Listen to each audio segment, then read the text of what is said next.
দেখেন গাইস, দেখেন দেখেন একটা মেয়ে আসলে এখানে বসে রয়েছে পার্কের ভিতর। ঠিক আছে, আমি মেয়েটাকে চিনি না, সে কার জন্য বসে আছে আমি সঠিক জানি না। আমি চুপি চুপি ভিডিও করতেছি, ঠিক আছে। তো আমি জানি না মেয়েটার বাসা কোন জায়গায়, মেয়েটাকে চিনি না। দেখেন মেয়েটা কিভাবে বসে আছে। তো একটা পার্কের মধ্যে এখানে বসে আছে, জিনিসটা খুব আশ্চর্য বিষয়, ঠিক আছে। তো আপনারই বলেন মেয়েটা আসলে বাড়ি কই হতে পারে। মেয়েটাকে আমি চিনি না, যদি কেউ চিনে থাকেন তাহলে আমার কমেন্টে জানাবেন। সে এখানে দুপুর বাজে 12:30, সে 12:30 বাজে এখানে পার্কের ভিতরে কি করে আমি বুঝি না, কার জন্য অপেক্ষা করতেছে। তো সবাই একটু কমেন্টে জানান, ঠিক আছে। আমি যদি মেয়েটার কাছে এখন যাব, ঠিক আছে, গিয়ে দেখবো মেয়েটা আসলে কি বলতেছে, ঠিক আছে। এই এই বাড়ি কই? আমার বাড়ি এইখানে, এইখানে কোন জায়গা?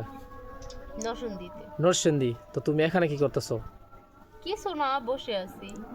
বসে আছো? তো এখন কয়টা বাজে? এখন দুপুর, ঠিক দুপুর বেলা একটা মানুষ আছে পার্কে, কোন মানুষ আছে? তুমি এখন বসে রয়েছো কেন? বসে আছি এমনিতে, ভাল লাগতেছে তাই। ভাল লাগলে গেলে বসে তখন লাগবো কেন আমি এখানে বসে আছি, আপনার কি সমস্যা? আমার সমস্যা না, আমিও তো একটা পুরুষ মানুষ, আমারও তো খারাপ লাগা কিছু আছে, তাই না? তো আপনার কেন খারাপ লাগবে? আমি বসে আছি আমার মতো। তুমি অনেক একা, আমি অনেক একা। তো চলো দুইজনে একটু ঘুরে আসি, গোসল করে আসি সুইমিং পুল থেকে। আমি কি আপনাকে বলছি যে আমি আপনার সাথে ঘুরবো? আপনি আজে বাজে কথা বলতেছেন কেন? তো কার জন্য বসে বলো? আমি যার খুশি তার জন্য বসে থাকতে পারি, ওটা তো আমার আপনাকে বলার কোনো দরকার নেই। অবশ্যই আমাকে বলা দরকার, অবশ্যই আমাকে বলো, যেহেতু পার্কটা আমার কাকার পার্ক, তাই না? এই পার্কে, আমার পার্কে বসে তুমি আমাকে ঠের দিতেছো। সেটা হোক আপনার কাকার পার্ক অথবা আপনার নিজের পার্ক, এখানে টিকিট দিয়ে ঢুকছি, আমাদেরকে সম্মান করার দায়িত্ব আপনাদের। জি, তো আপনি আজে বাজে কথা কেন বলবেন? আজে বাজে কথা বলুন। তুমি একা কেন?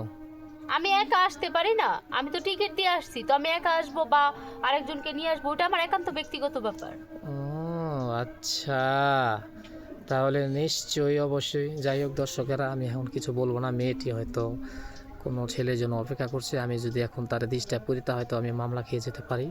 তো এখন আমি মেয়েটাকে কিছু বলবো না। আমি যেহেতু মেয়েটা মনে হয় কারো বয়ফ্রেন্ডের সাথে দেখা করতে আসছে, এখন আর মেয়েটাকে আমি কিছু বলবো না। তো অবশ্যই একটা কথা বলতে চাই, সবাই সতর্ক থাকবেন। এই মেয়ের কাছ থেকে সবাই সতর্ক থাকবেন। মেয়েটা হয় বেশি একটা ভালো না, ঠিক আছে। দিন দুপুরবেলা এখানে একা একা বসে আছে। তো আমি এখন বিদায় নিব। তো অবশ্যই আমি মেয়েটাকে দুইটা কথা বলবো। কথাটি হচ্ছে, মেয়েটা এখানে কেন আসলো আর মানে কি কারণে আসলে শেষমেশ। আচ্ছা আপু শুনেন, এখন সত্যি করে বলতে কেন আসছেন? আমি আপনাকে কেন বলতে যাব কেন আসছি? ও, আপনার বাবার নাম্বার দেন। কেন আমি আমার বাবার নাম্বার দিব আপনাকে? আমার বাবার নাম্বার অবশ্যই দিবেন। আপনার বাবার নাম্বার দিবেন না? আমি জিজ্ঞেস করবো না ফোন দিয়ে আপনার মেয়ে এখানে কি করে, পার্কের মাঝে কি করে? আমি এখানে কি করি না করি ওইটা একান্ত আমার ব্যক্তিগত ব্যাপার, আপনাকে নাক গলাতে হবে না, আপনি যান। ঠিক আছে, গেলাম, ভালো থাকেন।